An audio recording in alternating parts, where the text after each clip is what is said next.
Understanding the significance of education, the President wants the Department of Education, or DepEd, to push through with the opening of classes on Monday despite the devastation caused by the most recent combined weather disturbances.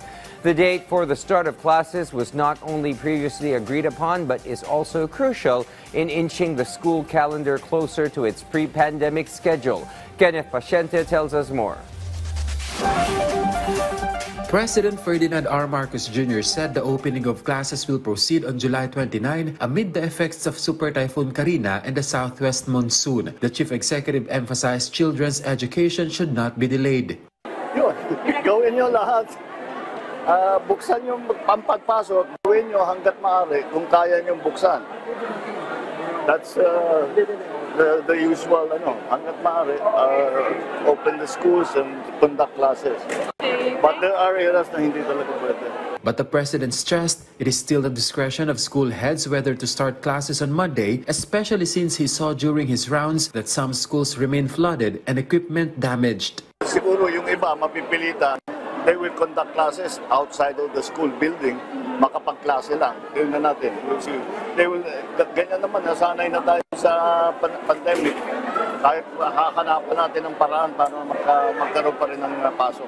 According to the Department of Education, several learning institutions will postpone the opening, 738 of which are in the National Capital Region, Regions 3, 7, and CAR. Yung iba hindi talaga kaya. So, merong cities like Malabon will start on July 31. Yung Valenzuela, August 5 sila.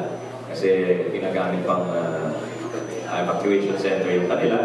And then, but on the whole, so far, ang report sa amin is ang severely damaged talaga yung NCR, yung Region 4A, Calabarzon, tsaka yung, well, it seems Region 3 din, because we have 400 schools that will open after July 29. Doon sa ibang region, sa Region 12, parang may 4 na eskwelahan yung malapit sa Liguasan Marsh.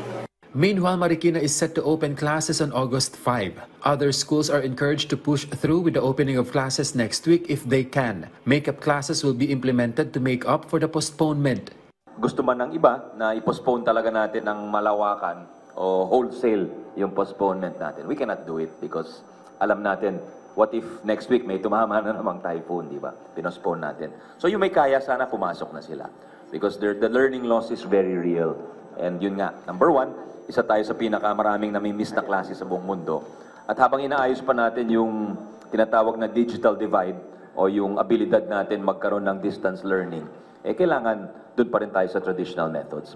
According to the DepEd data, almost 13,000 schools have been affected. 64 schools are currently being used as evacuation centers. But Secretary Angara stressed, we're discouraging it as a last resort na lang kung wala talagang pupuntaan at may threat to persons and property, yung talagang malubha. Pero unahin sana yung covered courts. Nakaset forth yun sa department order na inisyu natin kahapon. As much as possible, kung kaya nang bumalik sa mga tahanan, gawin na po sana. The Department of Budget and Management assured sufficient funds for the rehabilitation of affected schools. We have a total of 3.2 billion pesos. Yung QRF po ng DepEd. This is composed of, may 200 million pesos pa po kasi sila continuing ng 2023, and then there's intact po yung 3 billion nila for 2024. And then we have available 11 billion pesos din po under NDRRMF. And then under the budget for this year also, meron po tayong tinatawag na National Insurance Indemnity Fund. More than 18 million students in elementary, junior high school, senior high school, and the alternative learning system have enrolled for school year 2024 to 2025. Kenneth Paciente from the National TV Network for a new and better Philippines.